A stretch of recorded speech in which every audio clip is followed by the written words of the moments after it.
Welcome to the Generation AI podcast. I'm JC Bonilla and joined by my co-host Ardis Kadiu. And in this podcast, we demystify artificial intelligence in the world of higher education. Ardis, how are we doing? Doing great, JC. I'm really excited. At the time that we're recording this, we're about to fly to ASU GSV. By the time this drops, we'll probably be at We're at ASU GSV, the conference in San Diego, and really looking forward to seeing Element is going to have a huge presence there, and really looking forward to seeing a lot of AI, the AI show there, and as well as a lot of folks from Element as well. Ardis is carrying a little bit of hesitation in his voice. Everybody, this man and the product engineering team is unveiling a gigantic milestone for all things AI in higher education. So we're very excited that there's going to be new drops. I don't know if we want to keep it a little quiet here, Ardis, but it's been an incredible amount of work and proud of the work you and the team are doing behind the scenes. So that's why you sound a little tired, I guess. Yeah, exactly. I'm ready. I'm ready to go. Ready to go. Well, Ardis, not only you're basically preparing for a big reveal, but all our peers in AI have done, as usual, incredible drops over the past 2 weeks. We really want to talk about the ones that we think is the biggest one. We're going to spend a lot of time on imaging. But before we get there, specifically the ChatGPT imaging model, we wanted to speak about certain drops. We have about a list of 6 to 10, and they're all incredible. They all deserve a 1 hour show.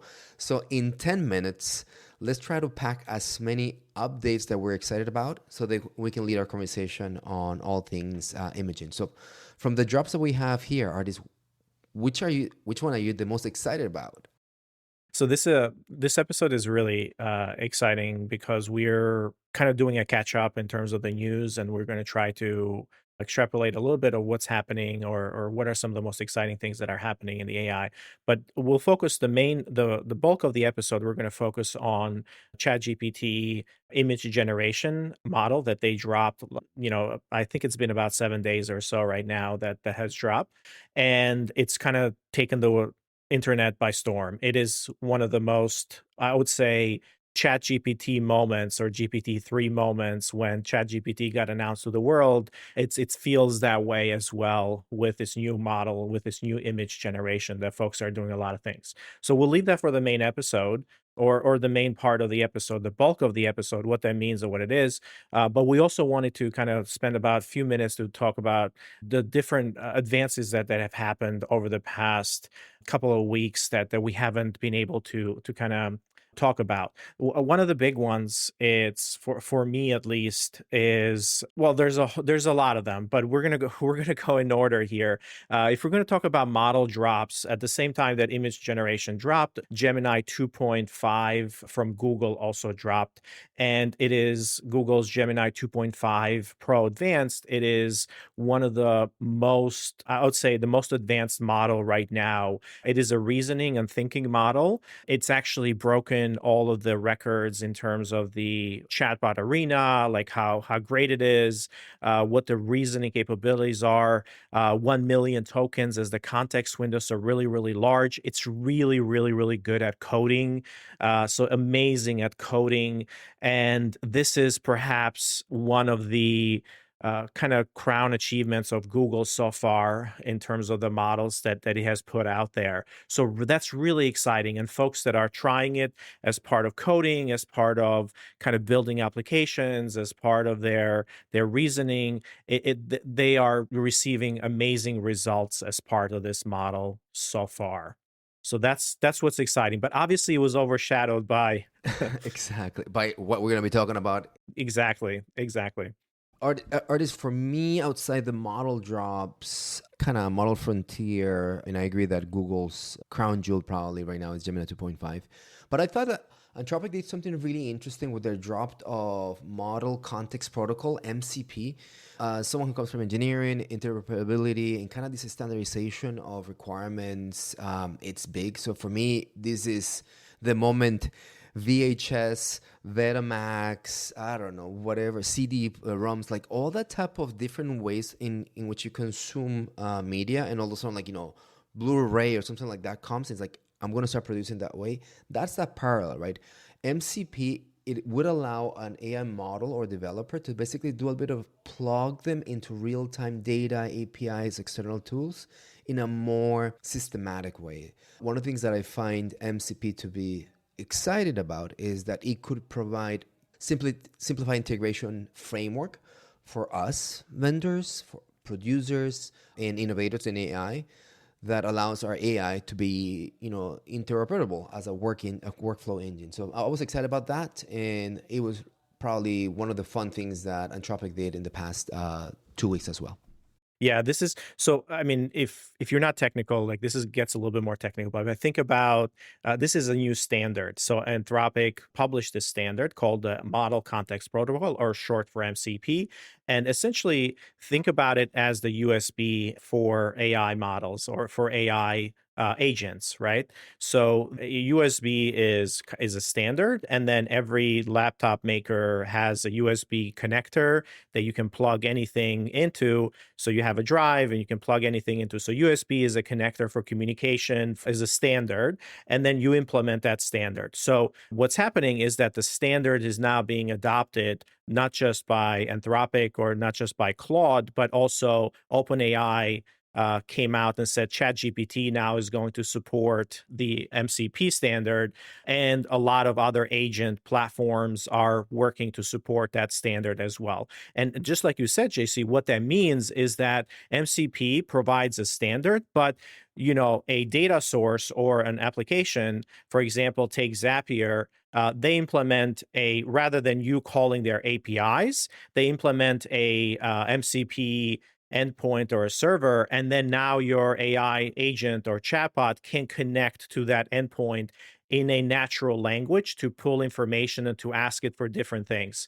So this MCP is really the underlying technology that can open up, just like with APIs in the past, this can open up the ability for these agents to connect to a lot of different data sources. And here in Element, we're actually working and then we're incorporating that as part of our AI agents in here, so we can reach out in different platforms and we can pull content. So that's really, really exciting for us because it gives us a common language to basically connect with legacy systems or connect with other systems that are not, that we don't have to use their APIs through. Hey, are these two worthy nominations before we go into the educational realm of all things AI? But DeepSeek launched version 3, and it's just always good to keep on talking about how the open source momentum continues to push forward. Everybody remember DeepSeek dropping at a few months back or weeks back, and rethinking how computational delivery, in this case, a more efficient way to produce and train models and using open source. So DeepSeek launches V3 and continues to be very, very impressive. The other thing I wanted to mention and kind of group them and let you react, it's really important to mention this whole thing of vibe coding. I'm excited that Andrej Karpathy introduced it. Andrej Karpathy is from Eureka Labs, big AI figure. But this idea of using voice or the outcome as coding, in other words, natural language processing is the new keyboard. And it's being mentioned so much across professionals, like vibe coding. And now you have leaders and many CEOs like you, Ardis, coming and say training or coding may not be required anymore. So it's a really interesting conversation starter about coding not dying per se, but the way how coding is generated, the iterative process of how software assets can be produced. So anything on these two, Artists? I'm not sure how we connected the vibe coding with the open source They, models, they, but they don't connect. They just basically worthy mentions. Yeah. I want to kind of provide a little more context around the open source models and kind of the progression there, which is really, really important. So what we've seen recently is the kind of this advancement of open source models, open weights. Actually, it's not necessarily open source; they're open weights. So this, you can use it on your own. You can also use it kind of in devices.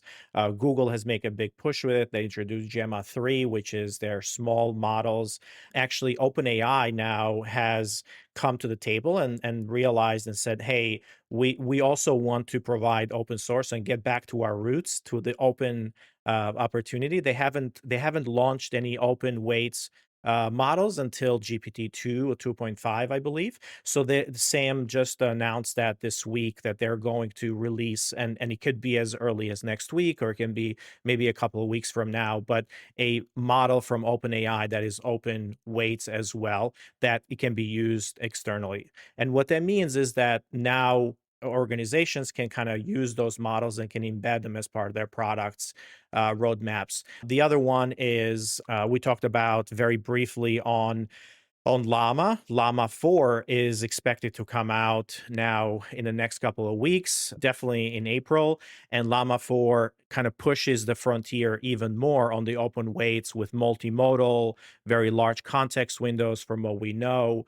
And that again, so pushes the thing forward. So what we're seeing, JC, is a kind of progression or a fast development on the capabilities of models to be smarter, to be multimodal, to produce to be able to produce code that is amazing, and tying that back to your vibe coding tools that are give you You the tied it, ability huh? for.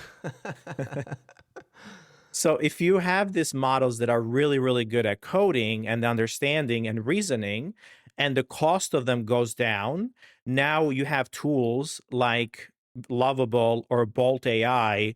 They can go in and they can use, and they can spend 2 minutes or 10 minutes or whatever, however long it takes to iterate through these problems and create full blown applications.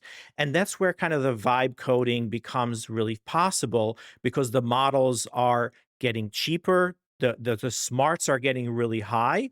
And now you no longer need to provide context that is very structured, or instructions that are very structured, or prompting. You can just, by vibing, you can kind of build stuff, because the models are smart enough, and these agents are smart enough to kind of do that work and produce that work for you. So that's kind of where the vibe coding, of course, a lot of folks now, we're moving into vibe marketing because of the new model that we're going to talk about today, or vibe, designing, or whatever you want to call it. But this idea of you're interacting with the agents or with your chatbots, and you're producing something that is pretty complete, but it's all through kind of this communication back and forth. Oh, I like this, I don't like that, not very structured. So I wanted to perhaps kind of get to that. And of course, one of the things that's really important is, like, what does that mean for folks? What does that mean for a marketer? What does that mean for someone in an organization? Like, they need to learn these tools because they can produce real work and real outcomes. And one of the things that we wanted to talk about, one that's been dropped, is that OpenAI has released, or they have built their OpenAI Academy, right? So this is an educational initiative that is pushed by OpenAI, and they have prompting videos in there. They have, they can, how to work with Sora, for example, how to work with their image generators, how to, prompting for K through 12, for teaching K through 12, prompting for higher education in the classroom, how can students work with it. So they have put together academy.openai.com. So that's again, as these models get better, AI literacy is now becoming a must. And you're seeing more and more of these labs producing educational content that is really important. It's really important to everybody in any organization or in higher education. So now we have so much content out there, and this is a good one. One of the leaders from Coursera, the VP of product from Coursera, moved, and they're the ones leading this initiative at OpenAI. So they have the know-how of how to do courses and how to kind of build a learning platform. Just a quick connection to all things training, learning. Claude for Education also dropped, and it's kind of that module or basically all things Claude Anthropic for us, a learning mode. And Claude is not only giving answers, but kind of helping teachers and students teach about it. And I think there is going to be a version of that. Even ourselves, right? We're speaking of how our academies look like and starting to create new content. So with the evolution of AI with model frontier drops and whatnot, many of the educational upscaling, it's kind of the lagging factor. And I think that's where we're at. Yeah, so Claude for Education is a good one. Before you get there, so that's an interesting one because if you think about perhaps this is a really big one for higher education. You have OpenAI for education, but what Claude is doing is taking a little bit of a different approach where now it's meant to be given to students, and rather than providing answers, they're baking in this idea that it needs to be more of a follow Socratic method where it tells the student how to learn, right? It teaches them how to learn and it kind of guides them through. So Claude isn't just giving answers, really it's teaching students how to think. And that's the pushback that we've been getting, for the past now couple of years from academia, and we're getting from pedagogy is like, hey, you're not really teaching students, you're actually just, helping them cheat because you're providing answers, this one-shot answers. Well, that's what Claude for Education is trying to do. So a version of Claude that can be adopted and schools are adopting, and higher education it's available. It was released and it's available, and it provides the students that kind of transformative, pedagogy driven learning mode, kind of step-by-step problem solving approach. That's right. So, Ardis, let's switch to our second part of the show today. In our second segment, we want to do a shift of another drop. But in this case, we're going from the text world to the visual frontier.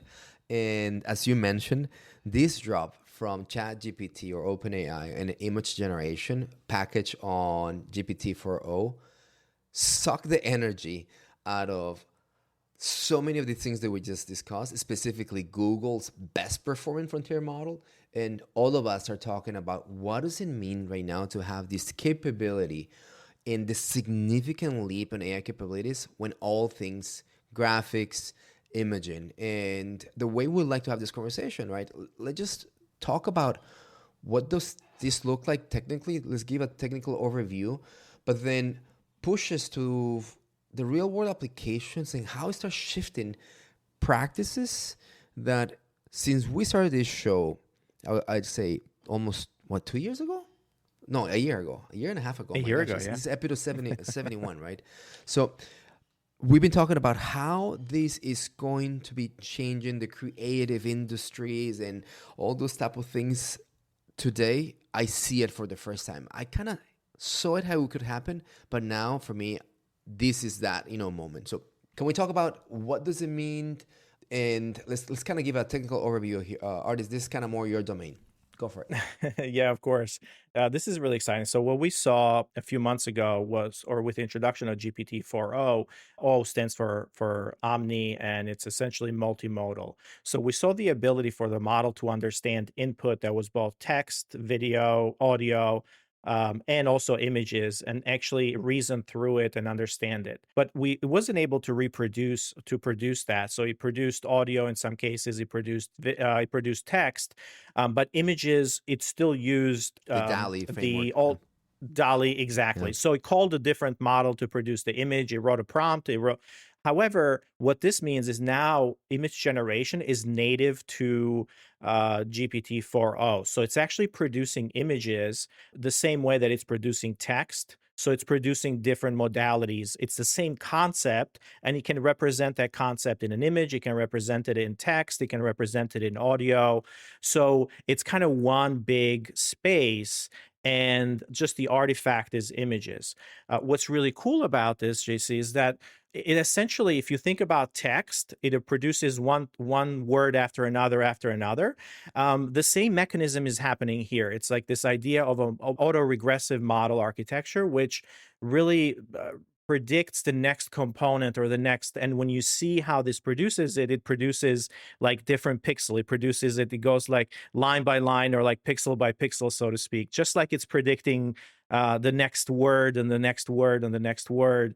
It understands that. One of the things that we're learning right now from these models is it's not very simple, right? They actually have the concept of the end goal in mind, and that's how things are being produced. So it's not like it's just random word or pixel after pixel, but it has concepts, it produces that, and then that's kind of the architecture, which it's amazing because the concept, like, you no longer are kind of subject to this diffusion models that we had before, right? It's now, it keeps that in mind, and it treats every pixel as part of the larger context that it understands. So then it can make modifications, small modifications to specific areas of the image. It can change the style. It can be very photorealistic. It can be very cartoonish.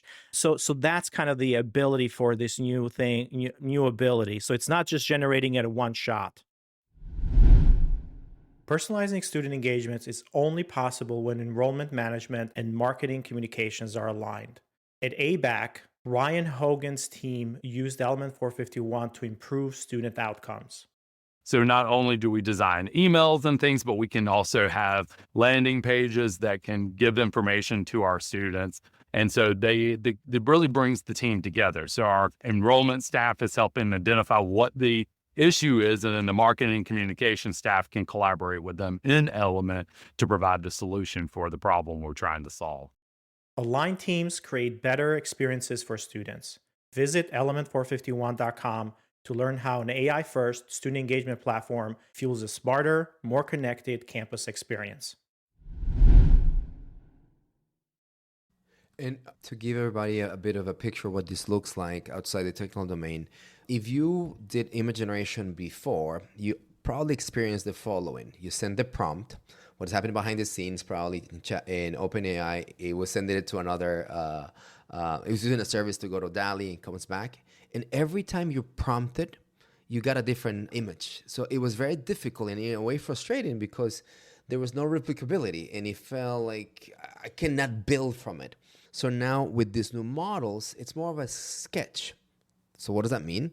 My eyes were not perfect. So let me go back and fix the sketch and make your eyes thicker, or like think about the creative process of a sketch and becoming a masterpiece. That's basically what is happening here. Mathematically speaking, is this idea that what you have is a model that allows you to remember the prior state to come and start building on the next one. And that improvement allows you to do photorealism, style adaptation, remove these things from the visual, and that type of very detailed prompting.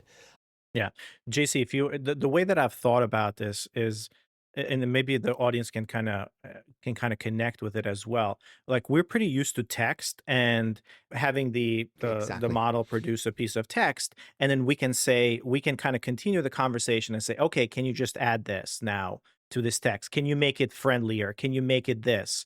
Can you change the first paragraph to do this?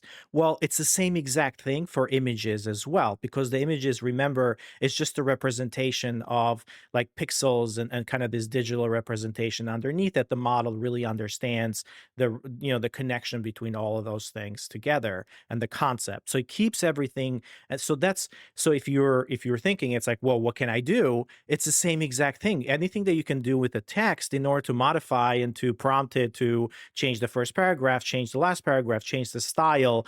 Now, here's another paragraph, or here's another piece of text. Can you combine them together? Can you take the style from this one and add it to this one? You can do all of those pieces now with images as well, right? And it's really good at representing text as text information in there, whereas before, text information was sometimes like words and things like that were really, really bad. Now you're able to represent and to have those in the images. Text is really, really good in images now. There's this aspect of incremental creative gains, and before we didn't have that. So to your example, I have a graphic, and now, I don't know, make it smoother, whatever that means. You're speaking to it. It would totally give you a smooth graph or a visual, but it's different, right? Different to where you start from. So that incremental buildup is super important. Ardis, the fascination with Studio Ghibli here. What's up with that? So a lot of the showcases, it's let me do this, but then because now you have kind of this creative build up, and I can showcase a picture and create a whole comedy or comics. But the Studio Ghibli affinity to showcase it that way, it's been so interesting. So a lot of the practitioners just bringing Japanese vibes on and the showcases. Yeah. Studio Ghibli is it's obviously it's a studio and anime studio, and they have their own unique style of representation. Their images look very unique, right? In terms of, like, you understand what they are. So you can ask the model to kind of transform the style of any image or any photo, and kind of convert you into a Studio Ghibli version of that style or of their photo, which is incredible because essentially what ended up happening in the internet, if you've been living under a rock, maybe you haven't seen it, but it's everywhere. It's in all the social channels, social media. Folks have changed their images, but Studio Ghibli was kind of that meme that kind of caught fire, and essentially the OpenAI servers and GPUs were on fire, so to speak, because everybody was trying to represent their images in the Studio Ghibli version. So, hey, I'm really, really excited. I'm really happy that that was that's the meme that kind of caught fire because it's kind of friendly. It's nice, cute. Ardis, can I give you an example of how these technical details kind of unfold? And this is going to be what I want everybody to understand is how, in my case, I did a process of embedding language and imagery, right? So my first prompt or request is, this is me, right? JC Bonilla. So give me a graphic of me. By the way, it didn't get it right, but the details of this persona, it embeds some Latin features and whatnot. It gave me hair and beard, but it gave me the glasses and whatnot. So what I want to understand is, now this is me. I hope it remembers it. So because now I'm gonna bring this new me into a context that it's searchable and it's indexable. So our show, Generation AI, and I didn't say who Ardis was. So it creates a meme, very interesting. And then I said, now put JC Bonilla with Ardis Kadiu in the Generation AI podcast using a Rogan style podcast studio vibe. And it generates that. It remembered the me, like pixel by pixel.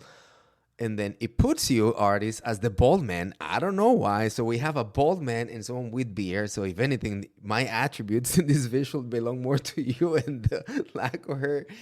So anyway, it's hilarious. But the details, the aspect of, it put water, it put the type of mic. I connected the mic to a little plug-in on the table, all the backdrop, bringing the Generation AI kind of brand, incredible detailed, and these basically seamless blending of language and imagery was fascinating. So interesting example, Ardis, you look fantastic bald, my friend.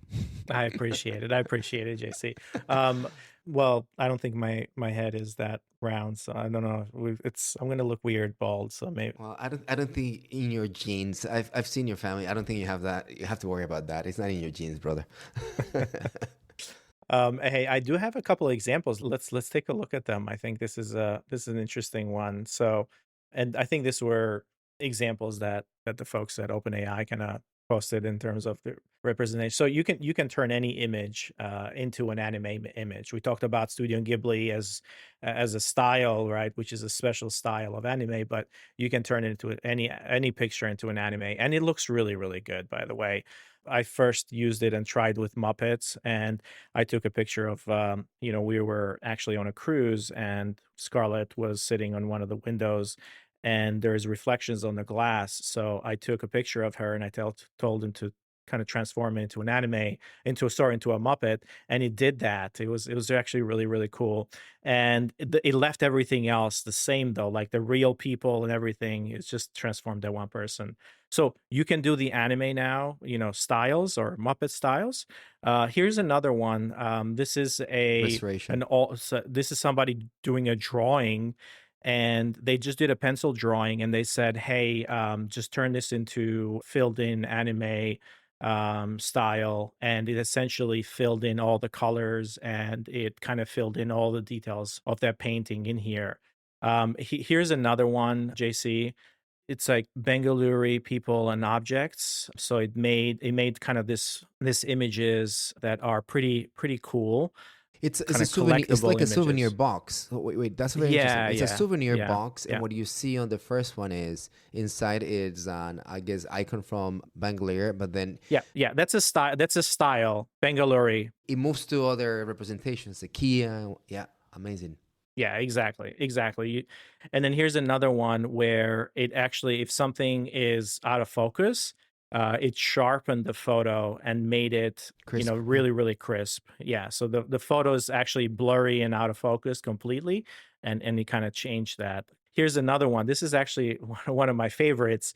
Sometimes you're drawing a doodle or a sketch in just a notebook, and it turned this sketch into a YouTube kind of poster, where the person drew somebody hitting a baseball with a fire behind it, and you kind of describe the baseball and the fire and the text that goes behind it. You can describe trees and things like that just by writing it. And it actually converted that, which is amazing, right? It converted that into that. And the quality from a marketing point of view and a communications point of view, the quality of this ad from the sketch, incredible, Yeah, incredible. This incredible, this right? would have been a $5,000 job by a graphic designer. Exactly, exactly. It's like, hey, this is what I want. Let me sketch it out for you in a notebook, and coming to a finished product, incredible, right? So that's chicken scratch. Here's one where it can do a kind of a 4-panel cartoon, right? Story. And this is an interesting one. A person goes to Starbucks and it has Christina with a K. It says in here, like the text is there, and then the barista gives it, and it's like, here you go. And the third image, it shows the cup. It says Christina with a K as the last name, so it's the whole thing. So it's just pretty cool. So if you want to do this kind of storyboarding or cartoons, it's pretty interesting. The reason why that is interesting is that in the prior ages, right, it will not hold the comic, the cartoon, the book consistent, right? Because it would, every time it generates an image is random. So you're like, what the hell is this, right? So there's no seamless narrative, visual narrative. Now, oh my gosh, this is the for me, one of the biggest things that you have imagery continuum, and kind of like if you were to say these are the brand style guides on the visuals, keep it. It knows how to do that from its inception. You have an example right now on retail. What is this, Ardis? So this person started using ChatGPT image generator to create outfits for upcoming trip, right? So start off with a picture of a jacket that is going to bring in, and it told it, and then ChatGPT did everything else, right? So essentially, you have your wardrobe, or you have pieces in your wardrobe, and it says put outfits together for me based on this pieces that I'm I have in so my gonna do that wardrobe. for our trip, right? So just lay it out on your bed and say, this is what I'm bringing. Put the outfits together for me. Can you imagine red carpet moment? Who dressed you today? Oh, hmm ChatGPT. ChatGPT. That's right. It's pretty cool. Here's another one. This is a style, or like an interior designer approach, where basically you can go in and you have a room, and you pull furniture together, or pieces of furniture, individual ones, and you upload like 5, 6, 7 pictures of the different furniture, or the different styles, or the different pieces of for that room. And then you upload and also a picture of the room, and say, just transform this room, or do a design style, or generate an image of this living room redone to add the attached geometric rug, the tables, the lamps, the wall art, and so on and so forth. So there's a description basically that you say, okay, add all these different pieces to this room. And it does an amazing job at actually rendering that. So this is going to be an incredible tool for decorators, interior designers, whatever it is, or event promotion spaces, like where you can now. I can see this. We're like how this can be used for an event like Engage right now. We're doing planning for our signage, and it's like you go into a hotel, or you go into an event space, and you can say, here's the brand, here's the logos, try to incorporate these here for this particular company or for this brand. And it will actually kind of lay out all of that information or all that graphics in a particular space, which is pretty incredible, right? Because very, very quickly you can kind of see what that's going to look like without somebody having to do that in Photoshop or spending a lot of time. Incredible. So exciting.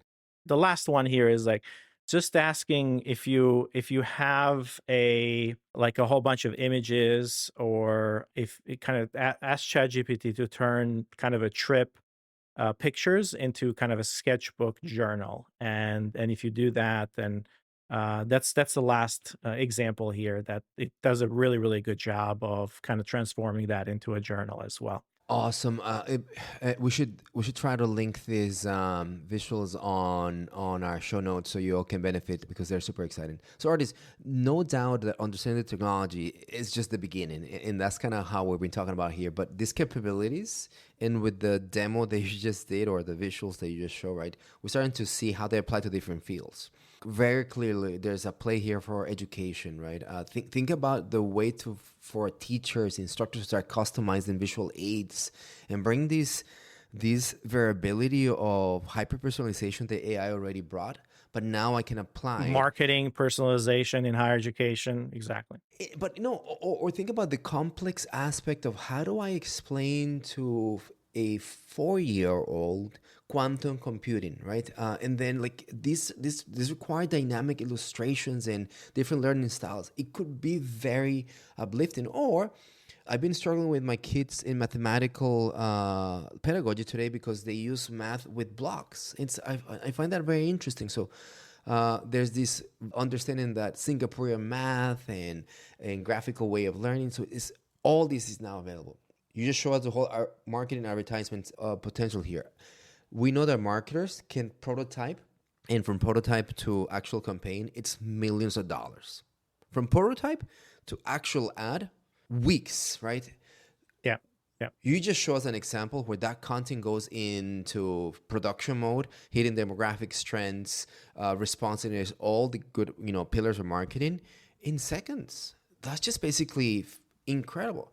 Which is the second derivative of this, in my opinion, is entertainment media, right? Storyboarding. I mean, how many times have you seen a storyboard and a concept, right?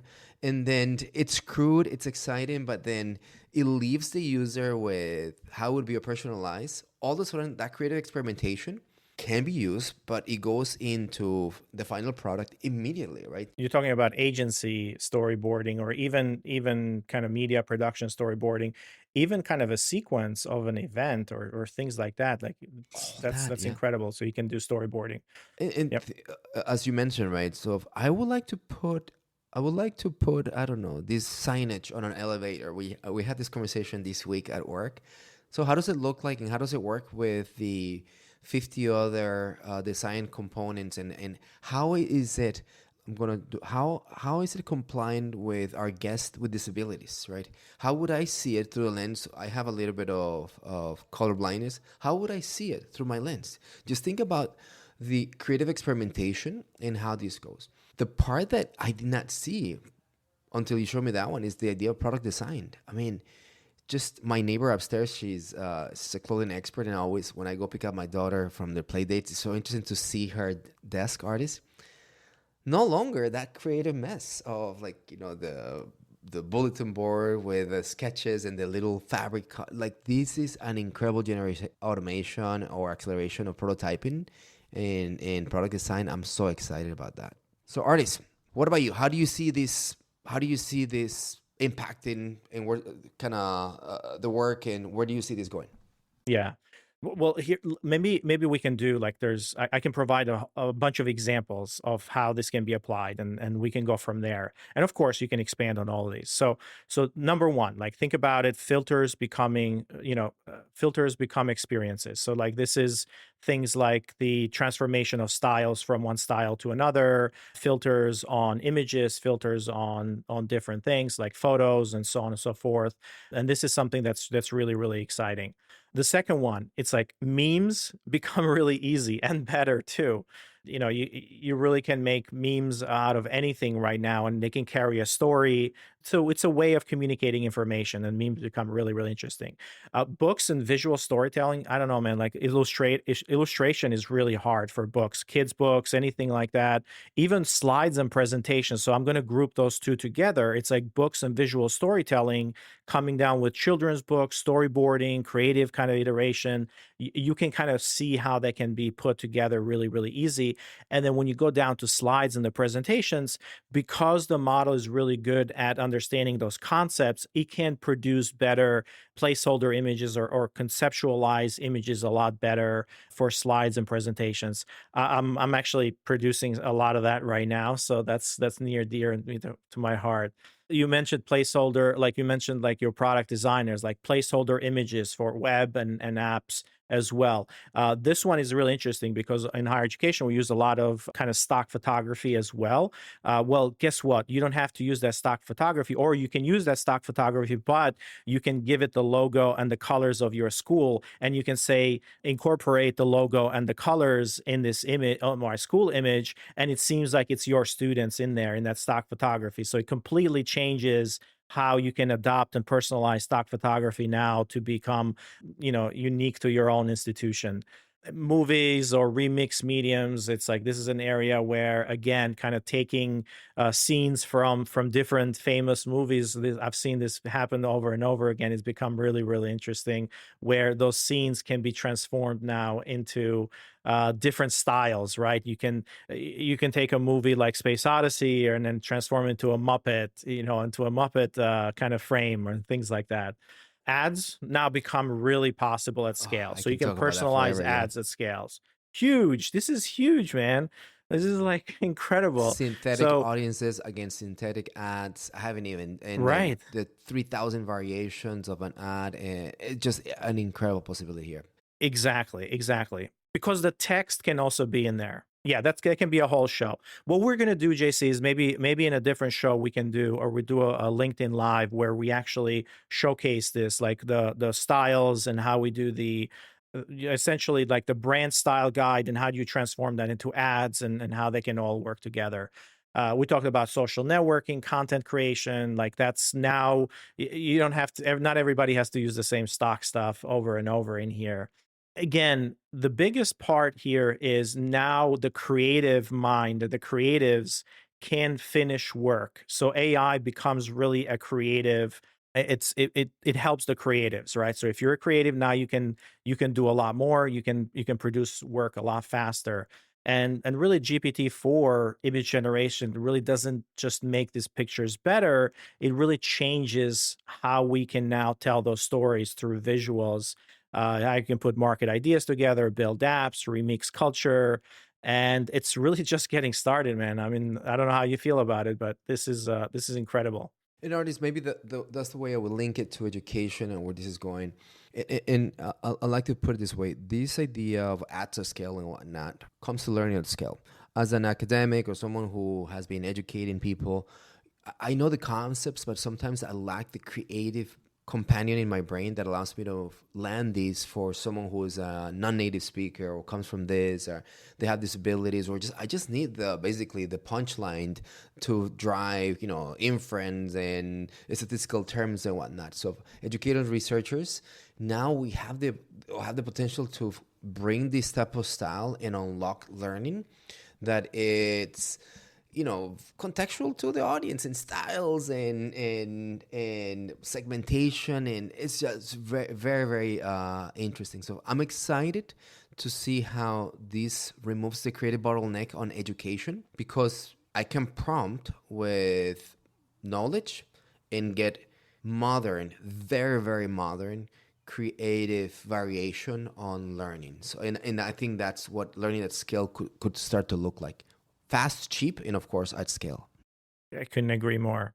I was going to say, I'm going to tie back to our vibe marketing and vibe creative work now. Vibe right? creative, yeah. So, That's where it's at, right? So anyway, Ardis, an incredible episode. I hope everybody you like the multi-dimensional AI multimodal. drops, that we brought to you today. But obviously our punchline is exciting, always fast, but look out for the new vision models, because this is transformational. Ardis, sign us off.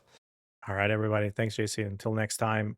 And over the next few days, we're going to drop a lot of episodes around ASU GSV as well. So, keep an eye on that feed. And as always, like or comment on and let us know if you want us to cover anything else. Till next time. Generation AI is part of the Enrollify podcast network. If you like this podcast, chances are you're going to like other Enrollify shows too. Our podcast network is growing weekly, and we've got a wide range of marketing, enrollment, and higher ed technology shows that are jam-packed with stories, ideas, and frameworks, all designed to empower you to be a better higher ed professional. Our shows help higher ed leaders and professionals like you find their next big idea. They feature a selection of the industry's best as your hosts, like Jamie Hunt, Seth Odell, Jenny Lee Fowler, Brian Gross, and many of your favorite leaders in higher ed.